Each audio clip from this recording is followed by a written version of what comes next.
Kita mulai.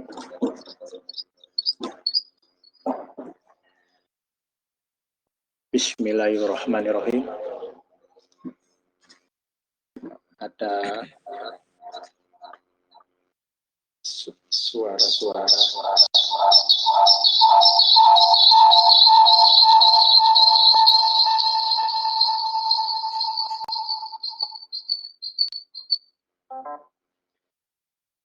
Rabbi shrah li sadri wa yassir li amri wahlul 'uqdatam min lisani yafqahu qawli. Assalamualaikum warahmatullahi wabarakatuh.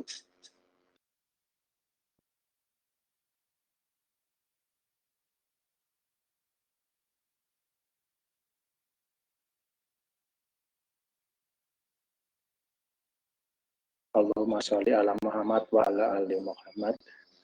Segala puji bagi Allah yang telah memberi sebaik-baik nikmat berupa nikmat iman dan Islam. Tak lupa semoga sholawat serta salam senantiasa tercurah kepada junjungan kita Nabi besar Muhammad Shallallahu Alaihi Wasallam,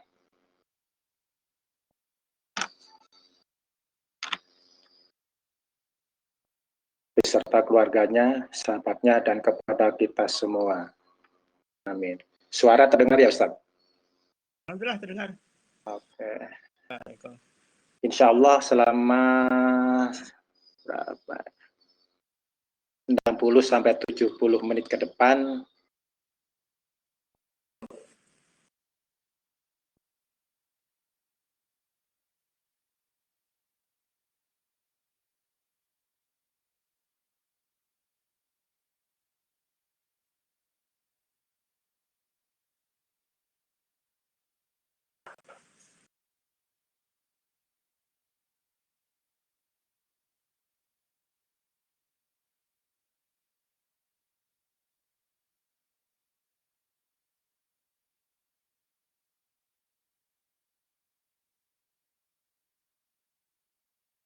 nah ini sinyalnya putus-putus. Ya, di mana? Di saya atau di Pak Eko nih? Di saya ini. Oke, penguasa server maka sinyalnya ya kurang lebih 60 atau 70 menit ke depan kita kembali mengadakan kajian oil yang kelima buat Kota Bogor. Dan temanya tetap sama, ngobrol ekonomi Islam. Tak banyak kata, silakan Ustadz dimulai. Pada Ustadz. Baik, terima kasih Pak Eko. Assalamualaikum warahmatullahi wabarakatuh. Assalamualaikum. Alhamdulillah rabbil alamin, wassalatu wassalamu ala asyrafil anbiya'i wal mursalin sayyidina wa maulana Muhammadin wa ala alihi washabbihi wasallam. Bapak sekalian, alhamdulillah semoga kabar kita sehat semua ya insyaallah. Allah lindungi kita, berikan kesehatan di situasi yang demikian. Bapak sekalian, di topik yang kedua ini, di minggu yang kedua kita ngobrol. Kita coba selang-seling. Kalau kemarin mungkin materinya agak berat sedikit ya, karena bicara tentang negara. Kita lumayan kemarin makroekonomi. Nah, saya kali ini saya ingin coba sampaikan tentang bagaimana kita beristiqomah untuk mencari harta ya. Di situasi yang demikian. Ini tentu tantangan itu semakin parah gitu ya. Melihat ya berita-berita bagaimana aksi kejahatan itu semakin parah. Saya dengar beberapa daerah itu sudah mulai muncul ini ya kasus-kasus. Ini tentu kan tidak lepas dari memang himpitan yang ada di dalam diri masyarakat. Ya PSBB ini dilakukan. Kalau mereka tidak sanggup lagi untuk mendapatkan pekerjaan, orang kadar keimanannya kurang, berhadapan dengan fakta dia harus menghidupi keluarga. Bisa jadi mereka memilih jalan seperti itu, yang gitu. Apalagi kalau kita dengar apa lembaga atau dana itu kan dilepaskan. Yang tidak terfikirkan oleh kita itu kan selama ini mereka ada di rutan, di lembaga pemasyarakatan, kehidupannya dijamin. Kira-kira tanda kutip kan gitu, dijamin oleh negara. Makan terjamin. Ya, dan setelah keluar, tentu mereka menghadapi masalah baru. Ya.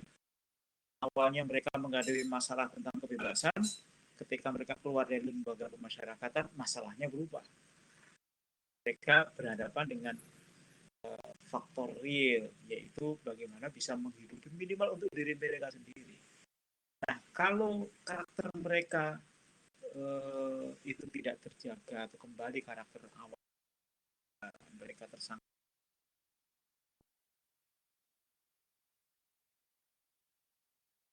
Nah, bagaimana tentang diri kita? Tentu ini juga menjadi perhatian kita bersama. Dengan kadar keimanan yang terus kita tingkatkan, insya Allah kita akan berupaya istiqomah dari harta yang halal, gitu. Kita sering berdoa, Allahumma kfi bihalalika an haram. Allahumma kfini, ya Allah cukupkanlah bagiku halalik, ya, dengan harta yang halal, an haramik, dari harta-harta yang halal. Doa yang sering kita sampaikan, kita minta kepada Allah Subhanahu wa taala agar dengan harta yang halal ini kita cukup dengan harta yang halal. Sementara harta yang haram ini kita anggap bukan sesuatu yang bisa mencukupi diri kita. Berapapun harta yang kita miliki di tengah kesempitan sekarang ini, kita berharap kepada Allah semoga itu sesuatu yang mencukupkan bagi kita. Kalau kita tengok materi minggu yang lalu, kita sudah bicara tentang kebutuhan, ya, materi-materi SMHTR atau materi-materi PPTR kan sering disampaikan bahwa kadang-kadang kita itu kan terjebak kepada keinginan dibandingkan dengan kebutuhan. Keinginan itu memang tidak terbatas, sementara kebutuhan itu yang terbatas. Kita berharap bahwa Allah itu menunjukkan kita di hadapan kita ada kebutuhan, dan kita berharap Allah mencukupkan kebutuhan itu atau mencukupi kebutuhan itu dengan sesuatu yang halal, bukan dari hal-hal yang haram. Tentu kalau kita bicara sebagai seorang muslim, perhatian kita kepada rizki yang halal itu adalah perhatian yang luar biasa. Rasul banyak mengingatkan dalam hadis-hadisnya bahwa nanti kelak, ya, saya ala nasi zaman, kelak akan datang suatu masa, suatu zaman, ya, di tengah-tengah manusia, la yubalil mar'u ma'khoda mal. Kelak di satu zaman ada orang-orang sekelompok manusia yang dia tidak lagi memperdulikan yang dia dapatkan itu dari mana, ya. Aminal halal atau minal haram, ya. Itu berasal dari sesuatu yang halal ataukah itu sesuatu yang dari, ya. Kondisi semacam itu sekarang ini sudah terjadi, kita sudah pahami bersama. Dan kita bersyukur kepada Allah Subhanahu wa taala, Allah telah memberikan hidayah kepada kita, memberikan bisa paling tidak memilah dan berupaya untuk mencari harta-harta yang halal. Bapak sekalian, kalau kita fahami, ya, tentang harta yang halal, ya, sering orang sebut dengan halalan thayyiban, yang halal dengan yang thayyib. Ini kan sesuatu yang wajib yang harus kita cari. Tidak ada pilihan bagi seorang muslim. Harta itu haruslah yang halal semuanya, dan kita harus terhindarkan dari harta-harta yang. Kalau kita baca di dalam Quran surat Al-Isra, ya, ayat 70, ada satu ayat yang menarik yang mungkin bisa dijadikan bagi kita. Allah Subhanahu wa taala berfirman, "Walaqad karamna bani Adam. Hamalnahum fil barri wal bahr wa razaqnahum minat thayyibat wa faddalnahum ala katsirin mimman khalaqna tafdila." Sungguh Allah itu telah memuliakan. Walaqad karamna, kata Allah. Sungguh aku telah memuliakan Bani Adam kepada Bani Adam, kepada anak-anak manusia, dan membawa mereka pada daratan, ya, dan lautan. Warazaqnahum minat thayyibat, dan memberikan rizki kepada mereka sesuatu yang thayyib. Wafadalnahum ala katsirin, dan memberikan fadilah, memberikan keutamaan, melebihkan kepada mereka ala katsirin, pada orang-orang yang banyak. Biman khalaqna, dari orang-orang yang telah aku ciptakan, kata Allah, tafdilan, sebagai orang-orang yang mendapatkan fadilah, mendapatkan keutamaan. Nah, yang menarik dari ayat ini itu apa? Ayat ini kalau kita pahami bahwa ternyata Allah itu menciptakan atau memberikan rizki yang halal dan thayyib itu pada dasarnya untuk memberikan karomah, memberikan kemuliaan kepada Bani Adam. Jadi bukan sebagai penghambat atau bukan sebagai untuk memberikan beban bagi manusia. Tapi ternyata di balik perintah untuk memakan atau mendapatkan rizki yang thayyib, yang halal, justru di dalamnya Allah itu memberikan karomah, memberikan kemuliaan bagi kita. Jadi dari sini kita bisa pahami tentunya bahwa kenapa banyak sekali persoalan-persoalan yang muncul di masyarakat itu bisa berawal dari harta yang haram. Bisa muncul dari perkara-perkara memakan makanan yang haram, atau meminum minuman yang haram, atau mengenakan pakaian-pakaian yang diharamkan oleh Allah SWT. Karena sesuai dengan ayat ini, mafhum mukhalafahnya atau pemahaman terbaliknya adalah seandainya manusia itu memakan harta yang tidak thayyib, memakan harta yang tidak halal, maka justru di situ ada kefasadan, di situ ada kerusakan, dan di situ ada kehinaan pada diri manusia. Itu pemahaman terbaliknya kan begitu. Allah kasih rizki yang halal itu untuk memuliakan. Kalau kemudian manusia itu memilih rizki yang haram di mata Allah, berarti manusia itu telah menghinakan diri. Allah itu telah memberikan kemuliaan dengan memilihkan harta-harta hal-hal yang halal. Jadi kalau kita perhatikan bahwa perintah Allah untuk menyuruh, memerintahkan manusia untuk hanya makan rezeki yang halal saja, ya, itu ternyata secara faktual dan secara ilmiah barangkali itu bisa dibuktikan ada hubungan,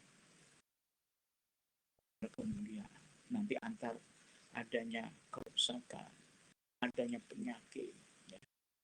Kalau kita kaitkan dengan wabah pandemik COVID-19 sekarang ini, itu Allah seperti mengingatkan sekarang ini bahwa ternyata di balik cara hidup manusia yang tidak mengindahkan perintah-perintah Allah, maka yang terjadi seperti sekarang ini.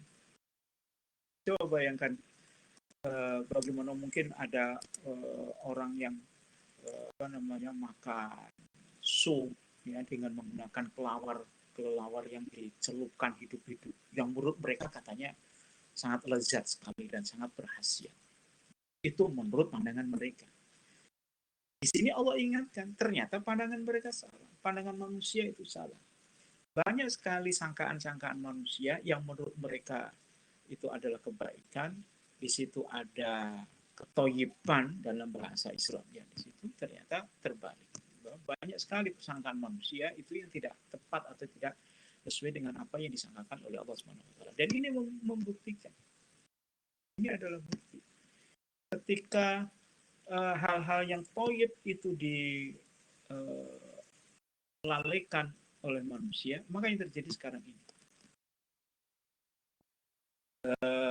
Tentu banyak madharatnya ketika seseorang itu makan babi.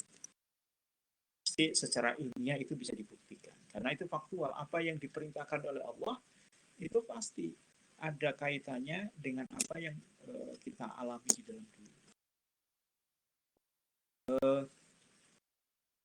Orang yang baik itu pengaruhnya itu secara psikis. Ya. Orang-orang yang makan babi tentu adalah orang-orang yang tidak taat kepada Allah. Kalau orang-orang tidak taat kepada Allah dalam hal makanan tidak taat, pasti dalam hal-hal yang lain itu juga tidak akan taat. Kehidupan mereka itu pasti kehidupan yang tidak teratur. Orang yang terbiasa makan makanan haram, tadi misalnya makan kelelawar atau makan kodok ya yang masih hidup-hidup, kalau kita lihat di video-video itu kan banyak begitu ya.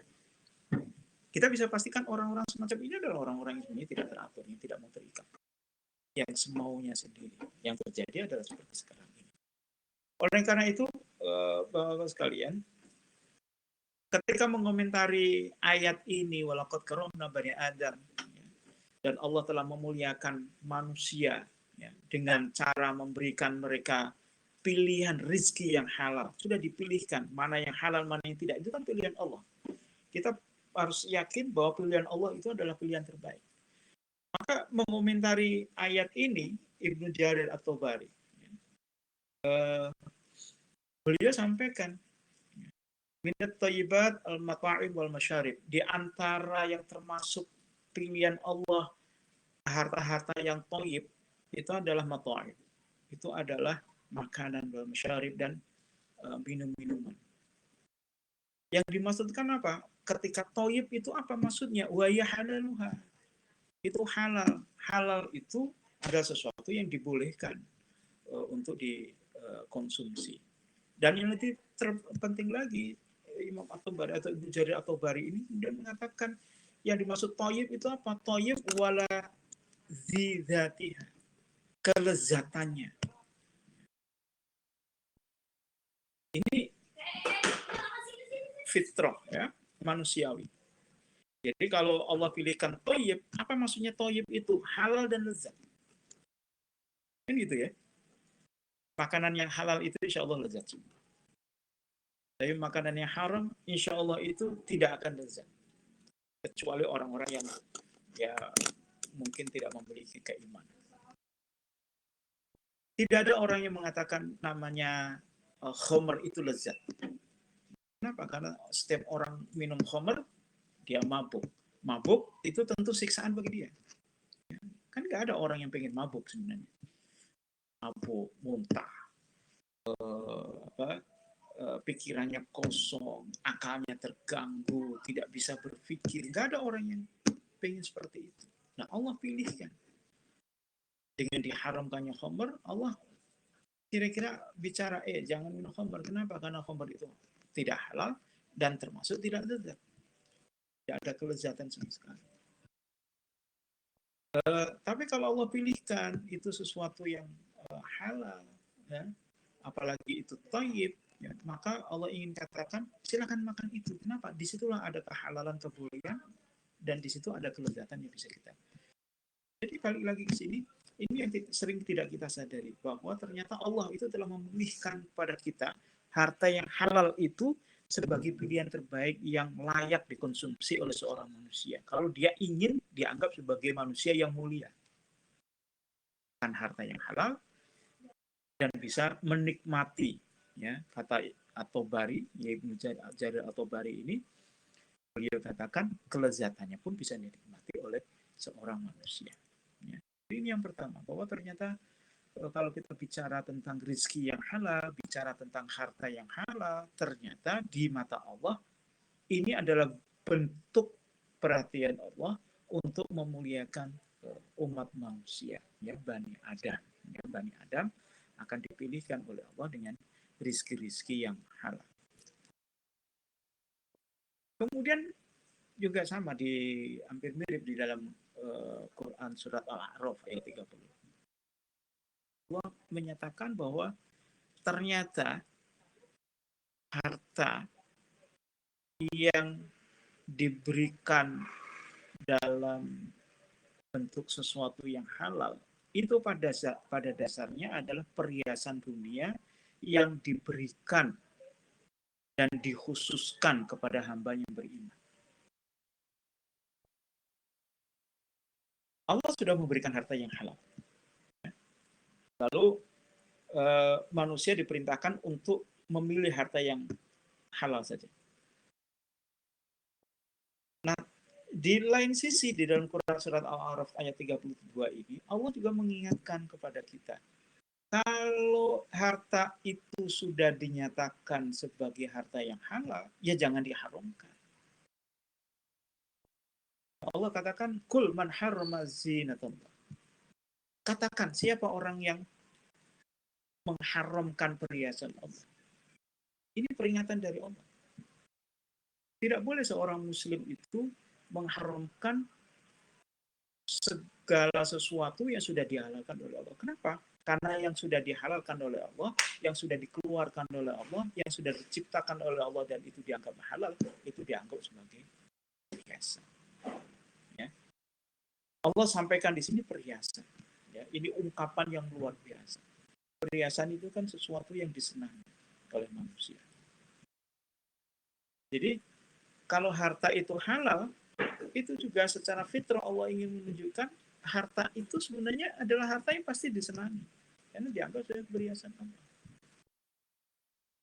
Dan kata Allah, harta ini ya, itu diperuntukkan bagi orang-orang yang beriman. Bil hayati dunia khalisah. Di kehidupan dunia. Jadi memang khusus ini dianggap sebagai perhiasan Allah. Jadi satu pemahaman tadi dengan ayat sebelumnya tadi.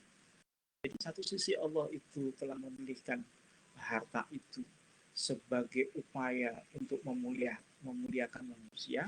Di sisi yang lain, Allah juga sebaliknya ya menegur orang-orang yang ingin hendak mengharamkan segala sesuatu karena itu dianggap sebagai perhiasan Allah, sesuatu yang dicintai, sesuatu yang disenangi oleh manusia.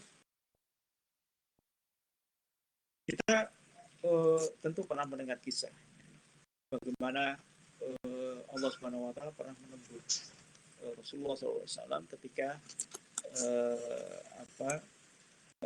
hendak mengharamkan madu ya, untuk diri beliau saja. Kenapa engkau mengharamkan sesuatu yang dibolehkan untuk diminum? Ini kepada Nabi demikian. Bagi kita juga sama. Jangan sekali-kali kita itu kemudian berazam, berniat, ya, berazam, ya, berniat, ya, atau berjanji, ya, pada diri kita. Kita tidak akan pernah menggunakan hal itu. Padahal itu sesuatu yang dihalalkan. Jangan sampai kita ya. Jangan sampai kita menjadi orang-orang yang gampang kemudian mengharamkan sesuatu yang dihalalkan gara-gara katakan misalnya ingin dianggap sebagai orang-orang yang zuhud, orang-orang yang tawadhu, atau orang-orang yang berjiwa sufi misalnya, kemudian mengharamkan. Kalau sekedar menghindar boleh, hindarkan. Kita tidak berfoya-foya menjaga sesuai dengan kehidupan kita, ya. Tapi tentu tidak boleh kemudian kita mengharamkan ya, sesuatu yang dihalalkan. Misalnya kita mengharamkan untuk tidak pernah makan yang enak-enak, atau kita mengharamkan untuk tidak pernah tadi misalnya minum madu. Kita mengharamkan untuk tidak pernah misalnya makan makanan yang paling lezat yang itu dihalalkan. Misalnya makan daging domba misalnya. Tentu jangan sampai kita melakukan itu. Kenapa? Karena itu memang sesuatu yang halal, itu telah disediakan oleh Allah.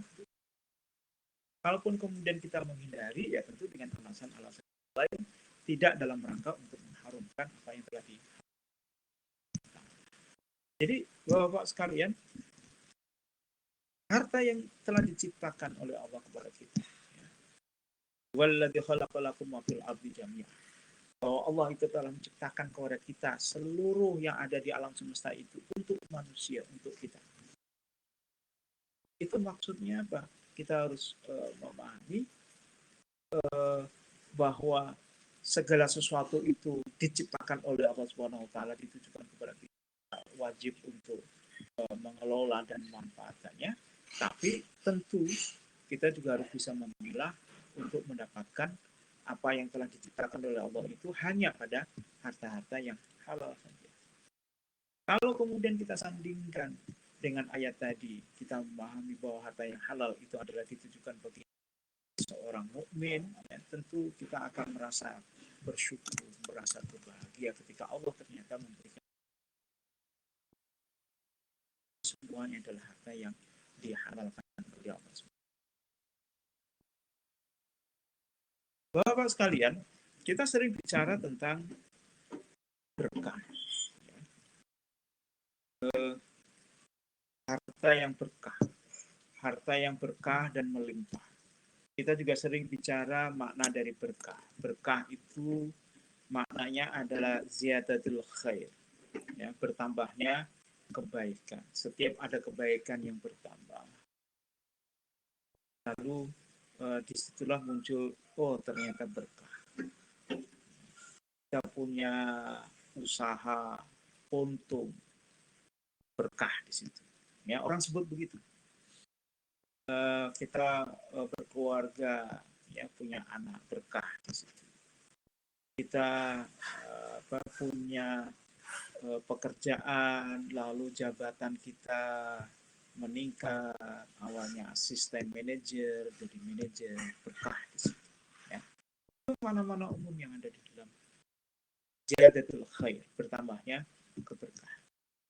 Nah, ada satu pertanyaan yang menarik yang sering ya barangkali sering kita diskusikan. Apakah harta yang berkah itu selalu cirinya itu harus bertambah? Maksud saya, apakah untuk mengetahui harta itu berkah atau tidak, itu dilihat harta itu bertambah atau tidak? Maka kita harus mengatakan begini. Harta yang halal itu pasti berkah. Kalau tadi kita bicara tentang kemuliaan bagi seorang muslim ketika hartanya itu halal.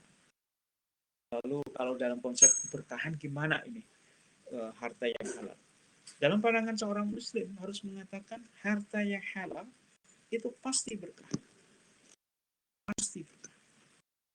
Sekarang pertanyaannya tadi, bagaimana kalau ada seorang muslim memiliki harta, lalu hartanya habis, usahanya rugi? Apakah langsung kemudian kita cap, oh berarti harta yang dimiliki oleh dia yang usahanya rugi itu berarti tidak berkah? Apakah begitu? Tentu jawabannya tidak. Kenapa? Karena kalau kita sebut sebagai berkah itu adalah ziyadatul khair, bertambahnya kebaikan. Yang dimaksudnya bertambah kebaikan itu nggak selalu harus bertambah sesuai dengan materi atau objek keberkahan yang kita lihat. Jadi kalau harta itu dianggap berkah, bukan berarti harus hartanya itu bertambah terus. Kalau kita berkeluarga dianggap berkah, bukan berarti akan menjadi berkah kalau keluarga kita bertambah. Kasihan kan kalau ada orang yang berkeluarga, tidak punya anak, selama berpuluh-puluh tahun, lalu kita bilang, oh ini dia keluarganya nggak berkah. Mungkin dulu, nah gitu kan, akhirnya kan muncul suudzon. Mungkin dulu pernikahannya kelihatannya ini tidak direstui oleh orang tuanya, makanya nggak berkah, nggak punya anak. Mungkin dulu pernikahannya itu karena terpaksa, akhirnya tidak berkah. Ya. Mungkin begini, mungkin banyak persangkaan-persangkaan. Karena kita menganggap yang namanya keberkahan itu harus berupa pertambahan atas sesuatu yang kita katakan berkah. Apa yang lain misalnya? Ada orang bekerja, ya 20 tahun yang lalu kita ketemu. Dia sebagai apa?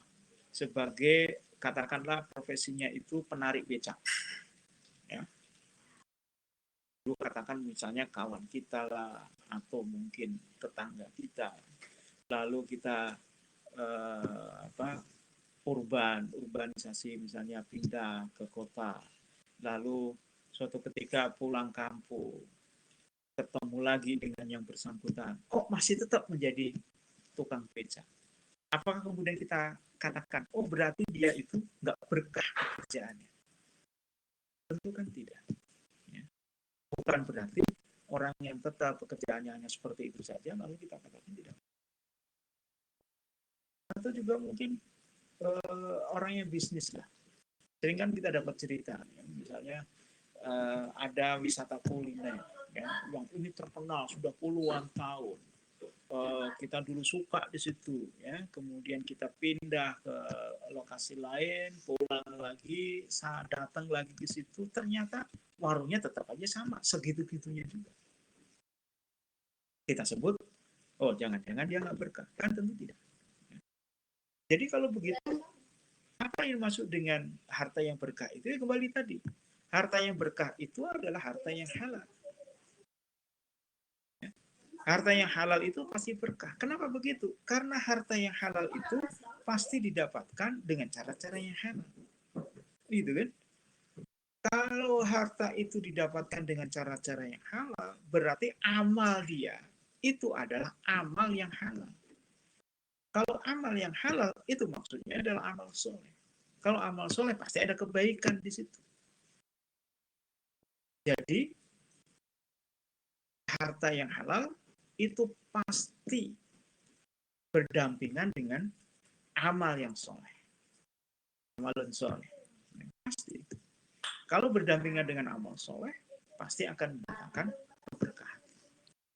Ini bagaimana mungkin katakan pada diri kita tidak usah khawatir kita ketika usaha kita mungkin mengalami penurunan di masa-masa seperti ini, ya mungkin kadang-kadang rugi. Sebagai introspeksi boleh kita lakukan.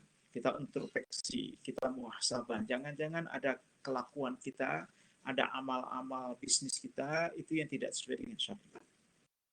Bagi introspeksi diri boleh, tapi tidak boleh kita kemudian meng-adjust. Ya. Selama kita tidak tahu persis apakah ada amal kita yang melanggar syarat. Kecuali kalau misalnya sudah ketahuan misalnya ya, beberapa waktu yang lalu Bapak semua berhubungan dengan riba. Lalu bisnis menjadi anjlok, rugi, tertimpa hutang, ya. Tentu kita akan katakan harta yang dihasilkan dari cara-cara ribawi ini tentu tidak berkah. Tidak pasti. Nah, rugi atau tidak itu tidak menjadi indikator itu berkah atau tidak. Gitu kan?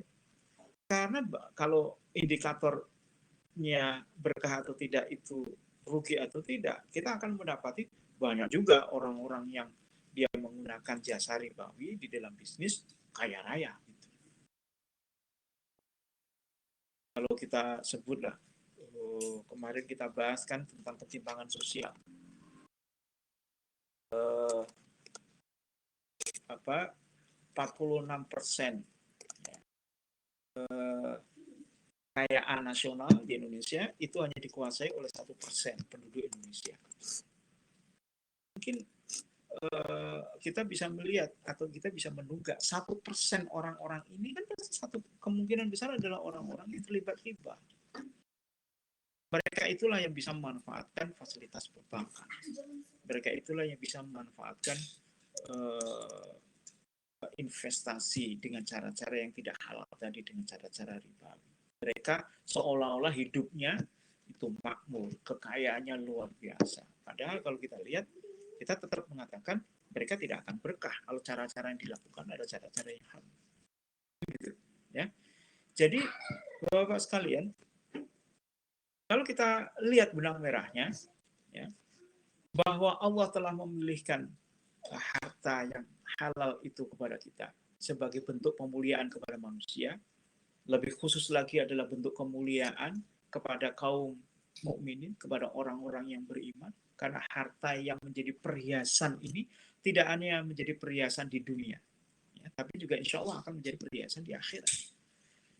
Sementara orang-orang mukmin, orang-orang kafir, mereka mungkin merasa bahwa harta yang mereka terima yang tidak halal itu tadi menjadi perhiasan dia di dunia. Tapi yakin, harta itu tidak akan menjadi perhiasan mereka di akhirat. Ini luar biasa bagi ini janji Allah bagi kita sebagai orang-orang yang mukmin. Nah, Allah muliakan kita dengan harta yang halal. Kemudian bentuk sambutan kita adalah kita taat kepada Allah, kita cari harta itu yang halal, maka insya Allah harta halal itu adalah berkah. Kenapa? Karena ada ziyadatul khair, di situ ada pertambahan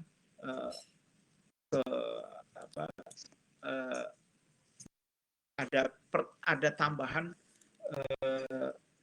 kebaikan di situ. Ya.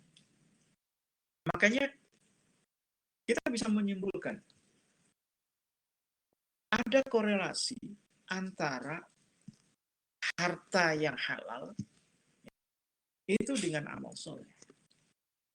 Ada korelasi di situ. Bahwa harta yang halal itu pasti muncul dari orang-orang yang soleh. Gitu ya. Tidak mungkin harta yang halal itu muncul dari orang-orang yang tidak soleh. Nah, coba sekarang kita bayangkan. Ya. Kalau kemudian kita melakukan bisnis, bermitra dengan sesama orang soleh, maka insya Allah harta kita akan sama-sama menjadi halal. Disitulah jaminan. Ya, ada jaminan dari Allah Subhanahu Wa Taala.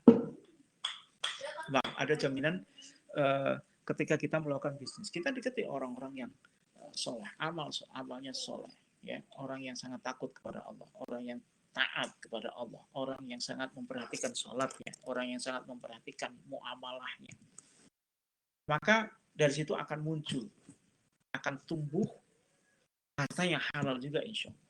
Ya, jadi ini adalah proses-proses yang bisa kita lakukan ya sebagai sebuah tahapan agar kita itu bisa bermitra, agar kita itu bisa mendapatkan jaminan harta yang kita dapatkan itu adalah harta yang halal.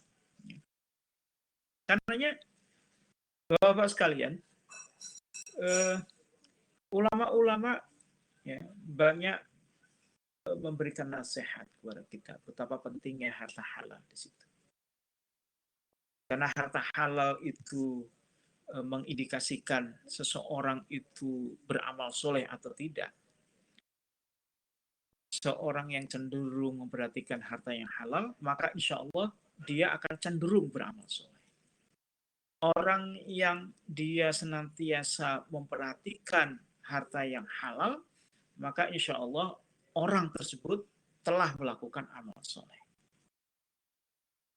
Maka bagi seorang muslim, pilihan dalam beramal untuk mendapatkan harta yang halal itu hanya satu. Mendapatkan harta itu hanya satu, yaitu halal saja. Sehingga Ibnu Taimiyah ya, di dalam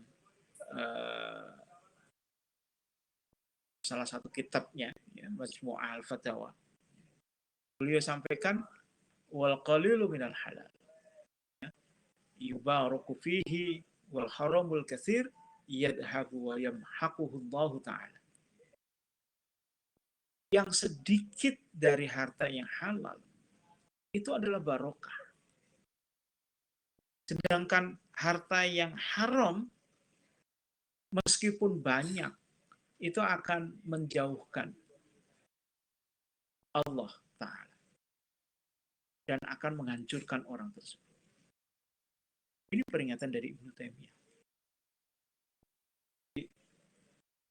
Tidak ada persoalan harta yang kita dapatkan itu adalah apakah banyak atau sedikit. Yang penting adalah halal. Wal qalilu minal halal yubarak. Harta yang halal meskipun sedikit itu berkah.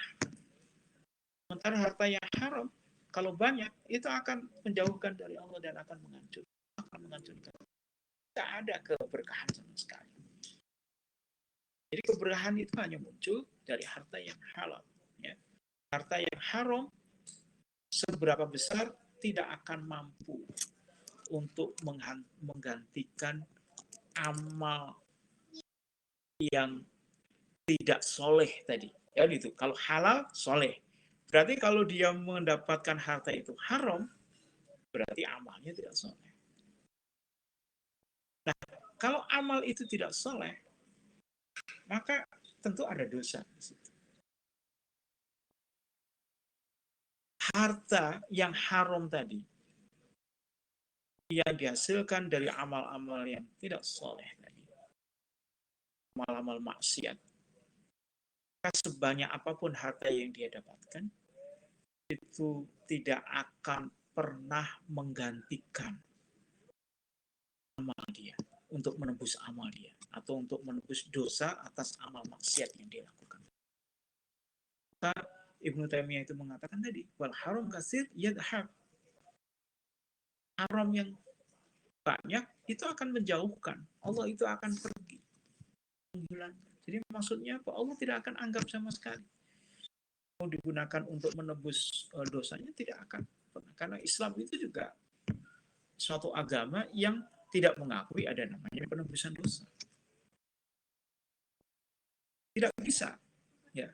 Harta yang dihasilkan dari harta yang haram tadi, dari sesuatu yang haram, dari perbuatan maksiat, itu digunakan untuk menebus dosa. Nggak bisa. Harus dilakukan cara-cara yang lain. Jadi misalnya, ada orang yang korupsi.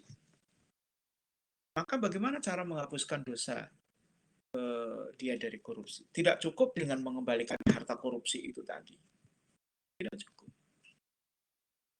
Karena itu tadi, harta yang dia korupsi itu pada dasarnya adalah harta yang dilaknat oleh Allah Subhanahu wa taala. Kalau dia dikembalikan begitu saja, itu hanya sekedar mengembalikan harta yang bukan haknya. Tapi perbuatan korupsi yang dia lakukan itu belum ada tebusannya di situ.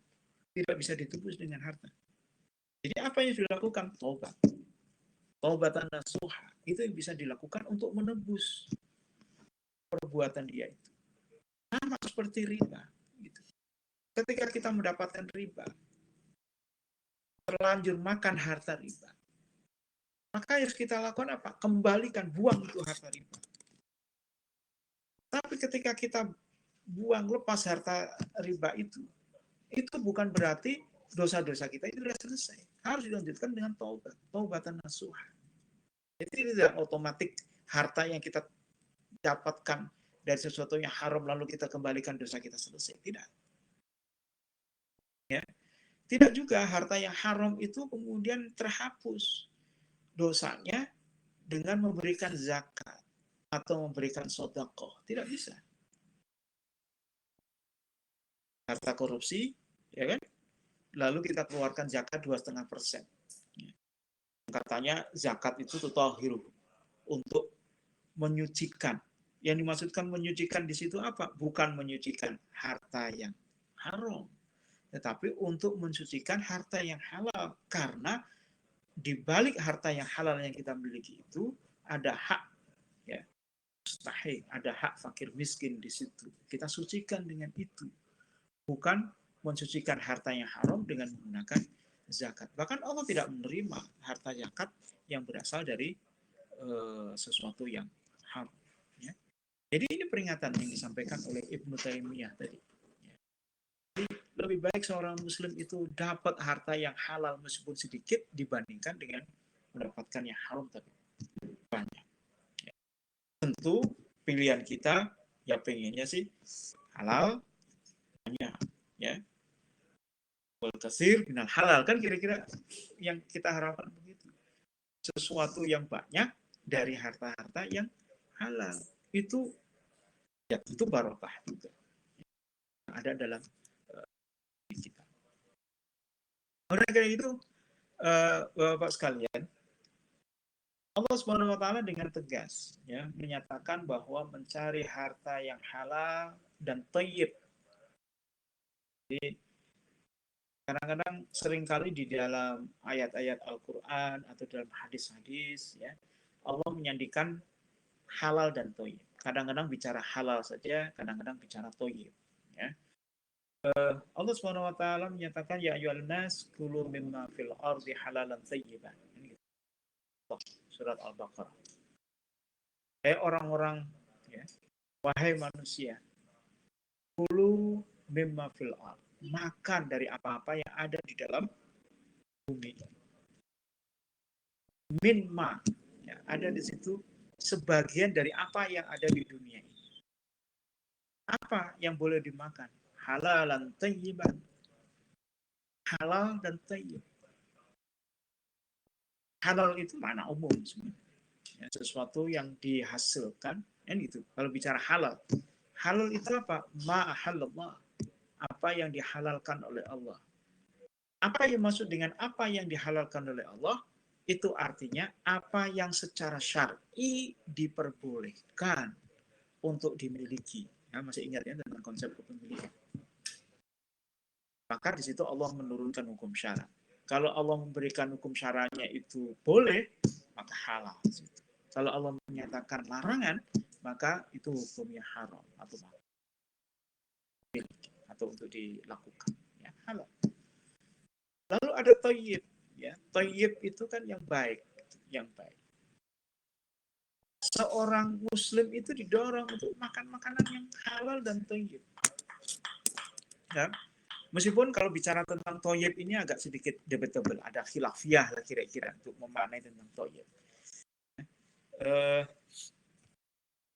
Misalnya begini, sekarang ada perbedaan pendapat. Misalnya, kalau kita makan makanan dengan menggunakan MSG, ada orang sebut itu tidak thayyib.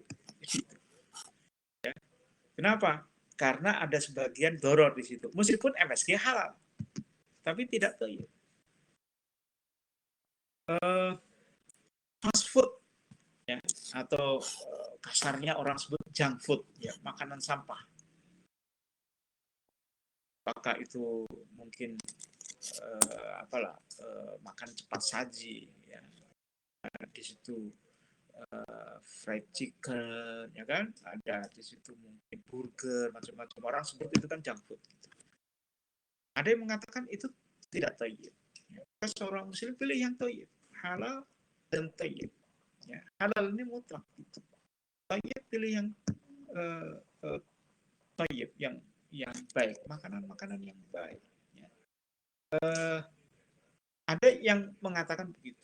Ada juga yang kemudian mengatakan thayyib ini sama seperti halal sebenarnya, tapi dalam konteks manusia itu melihat secara fakta makanan itu seperti apa. Misalnya begini. Misalnya terkait dengan orang makan lele. Ya. Orang tahu lele itu kadang-kadang ada yang diternakkan dengan peternakan yang atau perikanan, ya, perikanan yang baik, ya, airnya bagus, makanannya pelet bagus, thayyib di situ, ya gitu. Maka orang sebut lele halal thayyib. Lele yang seperti itu. Tapi ternyata kita mendapatkan fakta, ada orang beternak atau perikanan lele, ya, tapi dengan menggunakan makanan yang tidak thayyib. Ya, di situ digabung dengan MCK, ya gitu. Ada yang begitu kan? Mungkin digabung dengan apa itu sebutannya minatani, ya, atau digabung dengan atasnya itu kandang ayam, bawahnya itu adalah kolam lele. Ya. Orang sebut di situ ini menjijikkan, di sini tidak thayyib, lele yang semacam ini tidak thayyib. Ya, maka ada ulama-ulama yang mengatakan cara beternak lele yang semacam ini ya itu tidak dibenarkan secara syar'i. Sehingga lelenya itu dikatakan tidak thayyib. Tidak boleh dikonsumsi, harus kita hindari. Ya. Nah, ulama-ulama ada mengatakan kalau beternaknya itu hanya kecampur sedikit saja dengan yang tidak baik atau tidak layak, maka masih boleh. Tetapi kalau sebagian besar itu berasal dari pakan yang tidak halal, katakan tadi dari kotoran hewan, dari kotoran ayam misalnya, maka ada yang mengatakan, ya sebagian ulama mengatakan itu haram untuk dimakan. Ya termasuk mungkin hewan-hewan yang lain ada hewan-hewan yang dihukumi secara khusus terkait dengan cara pemeliharaannya. Ada yang model seperti itu. Nah, seorang muslim diwajibkan untuk makan dari sebagian apa yang ada di muka bumi ini. Allah sudah ciptakan semuanya ada di muka bumi ini. Pilih makanlah yang halal dan thayyib. Kenapa ini wajib? Karena di dalam ayat ini kemudian dilanjutkan wala tattabi'u khutuwatis syaitan, dan janganlah kalian mengikuti cara-cara syaitan. Kita memahami kalau ada perintah dari Allah Subhanahu wa taala lalu diikuti dengan teguran atau dengan peringatan bahwa jangan sekali-kali kita itu mengikuti cara-cara syaitan. Berarti Allah ingin mengatakan kalau kita tidak makan yang halal atau yang thayyib, atau kita makan sesuatu yang haram dan tidak thayyib, itu kata Allah sama seperti mengikuti cara-cara syaitan. Ya. Sementara kita paham tidak ada satupun di antara cara-cara syaitan itu yang diridhoi oleh Allah Subhanahu wa taala. Semua cara-cara syaitan itu tidak ada kebaikan sedikit. Semuanya haram atau semuanya itu adalah perbuatan maksiat yang datang dari syaitan. Ya. Allah innahu lakum aduwwum mubin. Sesungguhnya dia syaitan bagi kalian adalah musuh yang nyata. Jadi ini peringatan bagi kita. Allah memperingatkan kepada kita bahwa harta itu haruslah harta yang halal dan thayyib. Lalu apa hikmahnya? Ya. Kalau kita bicara tentang harta yang halal dan thayyib, hikmahnya adalah kalau kita bicara harta halal, yang seperti saya sampaikan di awal, bahwa ternyata harta halal itu pada dasarnya mewariskan amal soleh. Ada hubungan, keterkaitan yang erat sekali. Orang yang dapat harta halal itu pasti amal soleh. Sehingga ada satu ungkapan ya, yang mengatakan ni'mal mal soleh, ya, sebaik-baik harta yang soleh, yang halal itu adalah lil mar'is soleh. Itu dilakukan oleh seseorang yang soleh. Sebaik-baik harta yang soleh, ni'mal malus soleh, sebaik-baik harta yang halal maksudnya, itu lil mar'is soleh. Itu harta yang dihasilkan dari orang-orang yang soleh. Orang soleh itu akan menghasilkan harta yang halal. Sebaliknya, harta yang halal itu pasti lahir dari orang-orang yang soleh. Ini senada dengan ayat Al-Quran. Allah sampaikan, ya ayat Rasul, kulu minat tayyibat wa'amalu salihan. Hai orang-orang, ya. Hai Rasul, makanlah dari apa-apa yang thayyib. Makan dari apa-apa yang thayyib. Wa'amalu salihan. Dan beramal solehlah kalian. Ayat ini menyandingkan antara perintah untuk makan harta yang thayyib atau makan sesuatu yang thayyib dengan beramal soleh. Ini seolah-olah dua hal yang terpisah ayat ini. Ya. Ada dua perintah seolah-olah yang tidak ada kaitannya. Makan thayyib satu, lalu wa'malu sholihan, karena digabungkan dengan fa. Jadi seolah-olah tidak ada hubungan sebab akibat di situ. Wa'malu shalihan dan beramal saleh. Tapi para mufasir menyatakan meskipun dihubungkan dengan wawu yang seolah-olah tidak ada hubungan, para mufasirin menyatakan ini ada hubungan yang erat. Ketika Allah katakan ya ayyuhar rasul kulu minat thayyibat, wahai para rasul, ya, ketika Allah itu menyuruh kepada para rasul, pada dasarnya itu juga menyuruh kepada umat manusia. Ini disampaikan tidak hanya kepada Rasul, kepada Rasulullah, kepada Rasul Muhammad, tapi juga kepada Rasul-Rasul yang lain, termasuk Muhammad. Ketika disampaikan kepada Rasulullah, itu artinya juga perintah ini juga diperintahkan kepada kita sebagai umat Rasulullah. Karena ada satu kaidah di dalam kaidah usul yang mengatakan khitabur rasul, khitabul li ummati. Khitab, ya, ungkapan perintah dari Allah Subhanahu wa taala kepada Rasul, ya, seperti ungkapan tadi, ya ayyuhar rasul atau ya ayyuhar rusul, wahai para rasul atau wahai rasul. Ini kan perintah seolah-olah ditujukan kepada Rasulullah SAW. Tapi ulama mengatakan khitabur rasul khitabun li ummati. Perintah, ya, yang ditujukan kepada Rasul itu sama perintah yang ditujukan kepada umatnya. Jadi tidak ada perintah-perintah yang khusus kepada Rasul dan itu tidak diperintahkan kepada umat manusia atau kepada umatnya. Kecuali kalau memang nanti kita mendapatkan ada perintah-perintah khusus itu kepada Rasul. Misalnya sholat tahajud wajib hanya kepada Rasul. Ya. Sementara yang lain secara umum kalau tidak ada taksisnya atau tidak ada ungkapan khusus kepada Rasul, maka itu artinya kepada umatnya. Jadi kalau Allah katakan ya ayyuhar rasul, wahai para rasul, di dalam ungkapan ini adalah kepada Rasulullah SAW. Kalau di dalam Rasulullah SAW berarti maksudnya adalah juga kepada kita semua. Kulu minat thayyibat, makanlah kalian dari harta-harta yang thayyib. Mufasir mengatakan wa'malu shalihan itu ada kaitannya dengan kulu minat thayyib, ya. Jadi kalau para mufasir mengatakan apa?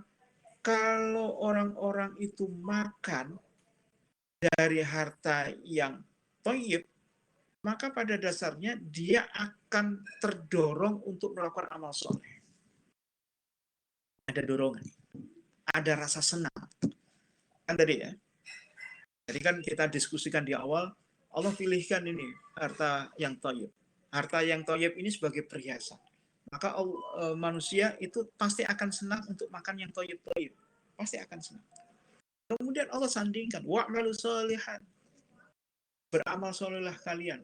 Maka ayat ini mengindikasikan bahwa Allah ingin mengatakan kepada kita, hai manusia, hai Rasul, kalau kalian itu suka dengan makanan yang thayyib, maka niscaya kalian akan suka juga untuk beramal soleh. Mafhum mukhalafahnya apa? Mafhum mukhalafahnya itu adalah kalau kita ternyata tidak suka beramal soleh, kita enggan beramal soleh, ya kan? Atau kita sering meninggalkan amal soleh, maka pertanyaannya bisa jadi itu disebabkan karena harta yang kita makan itu bukan sesuatu yang thayyib, bukan sesuatu yang halal. Jadi ada hubungan semacam itu. Ini senada tadi dengan ungkapan tadi, ni'mal malul soleh, ya, baik-baiknya harta yang soleh, lil mar'is soleh. Itu adalah harta yang dihasilkan dari orang-orang yang soleh. Kalau orang itu suka pada harta yang soleh, lalu untuk mendapatkan itu dengan amal soleh, maka niscaya, kan gitu. Kalau dia ingin makan yang thayyib, dia niscaya akan terpacu untuk melakukan amal soleh. Sebaliknya, kalau orang itu ternyata tidak terpacu untuk melakukan amal soleh, pertanyaannya adalah, ada apa dengan harta yang dia makan? Jadi dia tidak peduli terhadap harta yang dia makan. Ini hubungan yang sangat erat. Ini sebagai introspeksi kita bersama. Hubungan yang lain apa? Bahwa ternyata harta yang thayyib, harta yang halal, ya, itu menjadi sebab diterimanya amal. Rasul mengatakan, ayuhan nas, ya, wahai manusia, innallaha tayyib. Allah itu tayyib, la yuqbalu illa tayyiban. Allah itu tidak menerima kecuali yang tayyib. Jadi ini clear kan gitu. Kalau Allah itu suka yang toyib, tidak menerima yang tidak toyib. Sementara harta yang toyib itu lahir dari sesuatu yang amal soleh. Lalu kalau Allah itu tidak menerima yang toyib atau yang tidak menerima yang tidak toyib, itu maknanya adalah berarti Allah tidak menerima amal yang tidak soleh. Jadi ada hubungan di situ. Karena harta yang kita dapatkan itu pada dasarnya hasil dari amal kita. Relasinya begitu. Tidak ada harta yang kita dapatkan itu ujuk-ujuk begitu saja tanpa amal yang kita lakukan. Termasuk misalnya kalau kita bicara waris. Seolah-olah waris itu kan bukan karena amal kita. Ya sebenarnya tidak. Ada amal di situ. Amalnya apa? Ya amalnya adalah kita mendapatkan warisan itu. Kita melakukan perhitungan waris yang benar. Lalu mendapatkan warisan itu sesuai dengan hak kita, kan itu ada amal di situ, ya. Jadi ini menjadi menjadi hubungan sangat erat sekali antara harta yang halal dengan diterimanya. Nah, yang terakhir, Bapak sekalian, ini menjadi ibrah tadi yang saya sampaikan di awal, bahwa ternyata harta halal itu ada kaitannya dengan berbagai macam mafsadat kerusakan yang ada di dunia ini, termasuk berbagai macam penyakit. Kita memahami bahwa kalau harta itu halal, pasti bermanfaat, pasti berkah di situ, ada kebaikan di situ. Sebaliknya kalau harta itu haram, maka bukan keberkahan. Kalau bukan keberkahan, maka tidak ada tambahan kebaikan. Kalau tidak ada tambahan kebaikan, berarti yang diterima itu adalah kerusakan. Salah satu bentuk kerusakan itu adalah penyakit. Dan Allah sudah memberikan petunjuk pada kita, ya, memberikan peringatan kasus COVID-19 tadi yang seperti saya jelaskan di awal. Bagaimana ternyata dari harta atau makanan yang haram itu bisa melahirkan penyakit-penyakit yang banyak sekali. Itu kan karena tabiat kita, karena cara kita. Karena Allah itu telah mengajarkan tentang kebersihan. Allah itu telah mengajarkan hewan yang halal saja itu harus disembelih dengan cara-cara yang disyariatkan. Untuk apa? Kan itu untuk menghindarkan penyakit. Ketika disembelih dengan baik, darah itu harus terkucur. Ya. Secara ilmiah itu untuk apa? Secara ilmiah bisa dibuktikan ternyata itu untuk hilangkan bakteri-bakteri atau virus-virus yang ada di dalam tubuh hewan yang kita sembelih tadi. Mungkin ada penyakit di dalam tubuh hewan itu, dia bisa teralirkan dengan baik. Kemudian juga harus diperhatikan bagaimana kita harus memanfaatkan hati hewan yang kita sembelih. Kalau hatinya itu hati ternyata ada penyakit di situ, ya, maka jangan kita makan. Gitu. Karena itu ada peringatan juga dari Rasulullah SAW. Jadi, Bapak sekalian, sudah 5:30 ini. Itu kira-kira yang mungkin sebagai bahan diskusi kita. Ya, panjang juga. Saya sudah. Pak Eko, barangkali begitu. Jadi, baik. Intinya kita ingin kita sudah mendapatkan gambaran bahwa di balik ya perintah Allah untuk mendapatkan atau untuk mencari rezeki yang halal, harta yang halal, itu banyak hal yang terkait dengan amal soleh kita, dengan kerusakan di dunia ini dan sebagainya. Baik, barangkali gitu Pak Eko. Mohon maaf nih, ternyata panjang. Oh ya, baik. Alhamdulillah telah kita simak pengantar materi pada kajian OIL kita pada kesempatan kali ini. Bagi rekan-rekan yang ingin bertanya, bisa bertanya secara langsung dengan mengaktifkan mikrofonnya. Di sini ada Pak Iskandar. Dipersilakan Pak Is.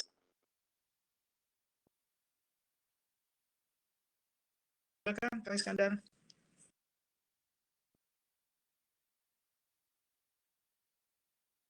Masih di unmute mikrofonnya kelihatannya. Jadi mute.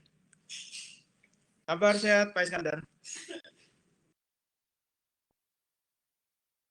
Ini serasa IBM itu kaosnya ya.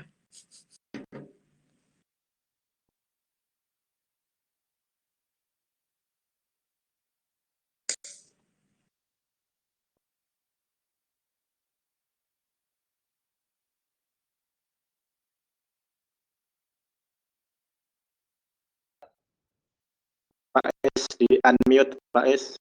Udah dengar ya? Terputus-putus koneksi kayaknya ya. Ustaz, jelas. Suara sudah terdengar tapi tidak begitu jelas. Pak Iskandar. Coba ya. Assalamualaikum, tes. Dengar? Alhamdulillah. Dengar Pak. Alhamdulillah, barakallah. Ustaz, izin tanya Ustaz. Tadi dijelaskan tentang harta halal dan haram ya, Ustaz. Iya. Ada sedikit harta halal yang ada harta halal yang sedikit tercampur dengan harta haram. Pertanyaan begini, Ustaz. Beberapa orang meyakini bahwa harta haram itu jika dizakati akan menjadi halal.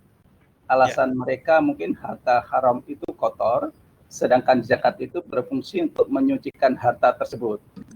Setelah dizakati, harta akan menjadi suci dan halal. Demikian logika sederhana dari kebanyakan kaum muslimin mungkin ya.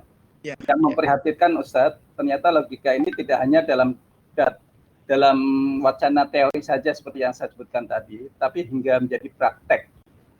Saya ambil contoh simpel adalah salah satu direktur yang masih bekerja di bank ya Ustaz ya. Tapi dia mengelak dan beralasan kenapa waktu kita dawai kenapa nggak keluar dari bank. Dia mengelak dengan beralasan tidak masalah berpenghasilan riba. Toh nanti kalau sudah pada waktunya dijakatin ada halnya kan jadi halal. Demikian Ustaz. Iya. Assalamualaikum warahmatullahi wabarakatuh. Mohon penjelasannya. Assalamualaikum warahmatullahi wabarakatuh. Baik, terima kasih Pak Iskandar. Jadi inilah mungkin pentingnya kita itu memberikan pemahaman tentang konsep kepemilikan. Tamlik ya, kepemilikan. Bahwa di dalam pandangan Islam, harta yang dimiliki oleh seseorang itu adalah hanya harta yang halal saja. Harta yang haram itu pada dasarnya tidak dimiliki. Itu kan konsep ini terasa kalau kemudian kita bicara tentang hal ini kan gitu ya. Sekarang kita coba perhatikan ayatnya. Ayat itu kan bicara begini, khudh min amwalihim shadaqatan tutahhiruhum kan gitu. Khudh min amwalihim, ambillah dari harta-harta mereka. Mereka itu siapa? Mereka itu adalah kaum muslimin. Shadaqatan. Kenapa yang maksud hum itu kaum muslimin? Karena ayat ini bicara tentang sedekah, tentang zakat. Tutahhiruhum, untuk menyucikan harta mereka. Nah, sekarang coba kita fahami secara sederhana. Khudh min amwalihim, ambil harta mereka. Kalau ini diterjemahkan agak panjang kan begini. Khudh min amwalihim, ambil harta milik mereka. Kan gitu. Ya, maknanya kan gitu. Nah sekarang kalau disebut harta milik mereka, pertanyaannya sekarang, harta haram itu milik mereka atau bukan? Kan gitu. Kita harus tanyakan kan gitu pada orang-orang yang tadi misalnya kepada pegawai bank. Harta haram, kita tanyakan, harta haram itu milik mereka atau bukan? Kalau harta haram itu milik mereka, pertanyaan selanjutnya kalau kita ingin sedikit berdiskusi, kita tanyakan, nah kalau harta haram itu menjadi milik mereka, untuk apa Allah menurunkan syariat tentang halal dan haram? Itu logika sederhananya kan begitu. Betul ya Pak Iskandar kan? Gitu logikanya. Jadi, kalau Allah mengatakan khudh min amwalihim, berarti yang diambil itu dari harta yang mana? Dari harta yang dimiliki oleh kaum muslimin. Nah, harta yang dimiliki kaum muslimin itu harta yang apa? Ya pasti yang halal saja. Karena harta yang haram itu hakikatnya tidak dimiliki oleh seorang muslim. Jadi, ketika kemudian kita memaknai sodakotan diambil sebagai zakat untuk apa? Tutahhiruhum, untuk menyucikan. Menyucikan itu maksudnya apa? Bukan menyucikan harta yang haram, tapi menyucikan harta yang menjadi hak orang-orang yang menjadi mustahik zakat. Memang ada juga ulama yang mengatakan tutahhiruhum itu maksudnya apa? Menyucikan untuk harta-harta yang mungkin tadi di awal Pak Iskandar bilang yang mungkin tercampur dengan harta-harta yang haram. Tapi kita harus perhatikan yang mungkin tercampur itu maknanya apa? Maknanya adalah harta yang kita itu tidak tahu pasti itu halal atau haram. Tidak tahu pasti. Mungkin tercampur. Ya, nah untuk membersihkan itu dizakati. Nah, itu ada yang mengatakan, ada ulama yang mengatakan begitu. Jadi bukan berarti menyucikan yang haram itu untuk hartanya sudah pasti haram. Kalau harta itu sudah pasti haram, caranya bukan dengan dibersihkan melalui zakat, tapi dibersihkan dengan apa? Mengembalikan kepada yang berhak. Gitu kan? Kalau riba dikembalikan kepada orang yang ngasih riba. Kalau itu korupsi dikembalikan kepada negara atau kembalikan kepada perusahaan kalau di mana dia korupsi di situ. Kalau harta itu suap, maka diambil oleh negara, dikembalikan. Itu caranya kan begitu. Lalu ada hukuman. Kalau dia korupsi hukumannya apa? Kalau dia suap hukumannya apa? Ya. Kalau dia apalah misalnya manipulasi hukumnya apa? Kalau dia mencuri, ya hartanya dikembalikan, hukumannya apa? Selain secara personal itu taubat. Kalau harta riba, dia kembalikan hartanya, dia taubat gitu. Itu yang harus dipahami. Gitu. Jadi bukan membersihkan harta itu untuk harta yang haram dengan harta zakat. Kalau itu maknanya sedekah zakat itu untuk membersihkan harta yang sudah pasti haram, balik lagi kepada ayat tadi itu. Berarti seolah-olah kita ingin apa istilahnya ya, mungkin kasarnya itu menghinakan orang kita kasih zakat. Betul nggak Pak Iskandar? Berarti kan ini saya kasih zakat. Untuk apa nih? Karena saya ingin membersihkan harta saya yang haram. Berarti kan ini seperti menghinakan seorang muslim yang menerima zakat itu. Sudah tahu itu harta haram, itu kasihkan itu. Pada dasarnya Allah itu akan menerima tadi ya, harta yang halal tadi. La yuqbalu ya. Illa thayyib kan gitu. Tidak akan menerima kecuali yang thayyib. Itu kira-kira Pak Iskandar. Bisa diterima Pak Iskandar ya? Sekian saya Cukup menarik tadi materi yang disampaikan oleh Ustadz Arif Yunus. Mungkin ada teman-teman yang lain ingin bertanya, dipersilahkan. Sekedar komentar juga boleh. Oke, sembari menunggu teman-teman, saya teringat sesuatu ini Ustadz. Pernah melihat di satu masjid di rest area itu ada 3 kotak. Ya. Salah satunya tertulis sumbangan dari harta riba. Ya. Di rest area kalau ke arah Bandung itu ada di salah satu masjid. Di mana? Pernah lihat ya? Ada itu di rest area yang ada ke arah Bandung. Nah, darat salah 1 kilometer berapa gitu, lupa saya kilometernya yang berapa, yang pertama atau yang itu ada 3 kotak tertulis sumbangan untuk harta riba. Gimana itu Ustaz? Apakah memang diperbolehkan seperti itu? Ya, itu saya sebut tidak ahsan, gitu. Tidak baik. Kenapa? Karena apa ya? Jadi itu kan seperti mempertontonkan aktivitas kemaksiatan kan gitu kira-kira bahasanya kan begitu. Jadi seorang muslim itu jangan menghinakan dan jangan dihinakan. Kalau ada orang masukin di situ sumbangan harta riba, orang lain lihat, kira-kira persepsi orang itu apa? Pasti kan mengatakan dia riba nih. Syukur-syukur kalau persepsinya adalah oh dia orang yang sudah tobat riba. Tapi kalau sudah tobat riba, kenapa ditaruhnya di situ? Makanya ketika kita bicara tentang bagaimana melepaskan harta riba itu kan kita pernah diskusikan. Apa yang kita lakukan? Lakukan dengan sembunyi-sembunyi. Untuk apa? Agar izah kaum muslimin itu terjaga. Jadi ada beberapa hal yang memang ada hal-hal yang di masyarakat itu yang seolah-olah baik, ya. Tapi bisa jadi itu mengantarkan kepada sesuatu yang dilarang. Kalaupun tidak dilarang itu ya tadi saya sebut kurang ahsan lah gitu. Ya. Misalnya begini, misalnya ini juga debatable juga. Sumbangan masjid. Apakah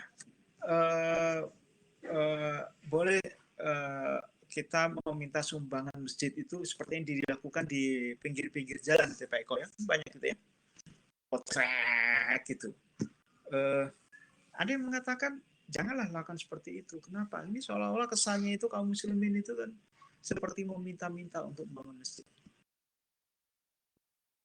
Harusnya lakukanlah secara tertutup. Kalau meminta sumbangan secara tertutup itu lebih ahsan, lebih ini dibandingkan dengan model-model seperti itu. Ada yang mengatakan begitu juga. Jadi saya sebut itu tidak sampai kepada derajat haram, tapi kurang ahsan, kurang baik lah secara untuk menunjukkan wajah Islam itu kurang baik.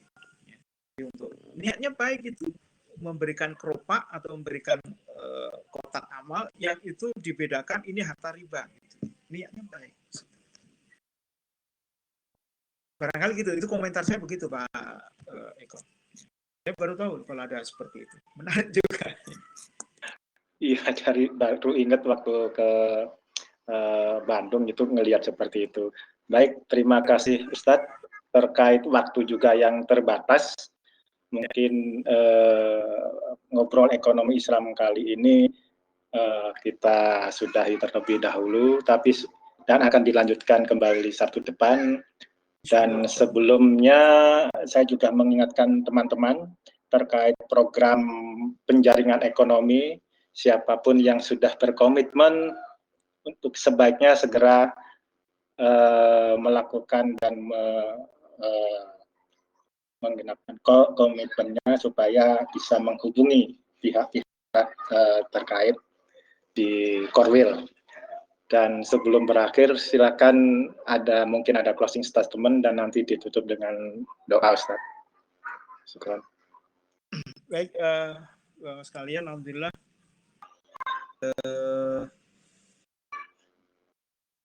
Kita sudah memahami bahwa betapa pentingnya harta yang halal itu bagi diri kita. Ternyata di balik harta yang halal itu Allah telah memberikan syariat tentang harta halal itu pada dasarnya tadi yang paling penting adalah kalau kita memahami itu pada dasarnya dalam rangka untuk memuliakan manusia, ya, maka tentu itu akan menjadi motivasi bagi diri kita, motivasi untuk tergerak, ya, mencari harta yang halal, ya, dan kita bisa sesuaikan itu dengan amal soleh kita. Insya Allah kita terpacu untuk melakukan amal soleh dan kita juga akan mendapatkan harta yang diridhoi oleh Allah Subhanahu wa Ta'ala. Jadi dua tujuan itu tercapai. Satu kali mengayuh dayung, ya, kita bisa mendapatkan dua kebaikan, dua keberkahan. Satu, mendapatkan perhiasan dunia, dan yang kedua mendapatkan amal soleh yang nanti insya Allah amal soleh ini akan dihitung oleh Allah sebagai bekal kita untuk masuk dalam jannah. Amin. Baik, Bapak-Bapak sekalian, alhamdulillah kita sudah diskusikan semua. Insya Allah kita bisa istiqomah. Ya, Sabtu depan Insya Allah kita bisa mulai lagi dengan topik-topik yang lain. Tapi kemungkinan Sabtu depan sudah Ramadan. Pak Eko ya? Gimana Ustaz? Kemungkinan. Kenapa Ya, Ustaz? Sabtu depan kelihatannya sudah Ramadan ya? Oh iya. Kamis atau Jumat dah Ramadan, Ustaz. Oh, Jumat, alhamdulillah. Kenapa? Kamis atau Akhirnya sampai Jumat kalau nggak Ya, ini. insya Allah. Ya, nanti Semoga kita jadwalkan Ramadan ulang. ini ya. Baik. Ya. Tapi kalau Mungkin waktunya kultum seperti nanti, ini Ustaz. masih memungkinkan lah. Ya, mungkin kultum Kenapa? kali. Mungkin nanti kultum kali. Ya waktunya nanti bisa diperpendek aja, jadi tidak terlalu panjang ya karena Iya. kadang-kadang persiapan kan banyak tuh. Ya semoga kita berharap Ramadan ini di tengah situasi yang semacam ini itu bisa mendapatkan keberkahan yang sama, tidak ada bedanya dengan tahun-tahun yang lalu ya. Meskipun mungkin taraweh sekarang terbatas, dibatasi. Saya tidak tahu masjid mana yang lakukan taraweh. Tapi yang paling tidak dengan keluarga kita di rumah kita bisa lakukan. Ini memang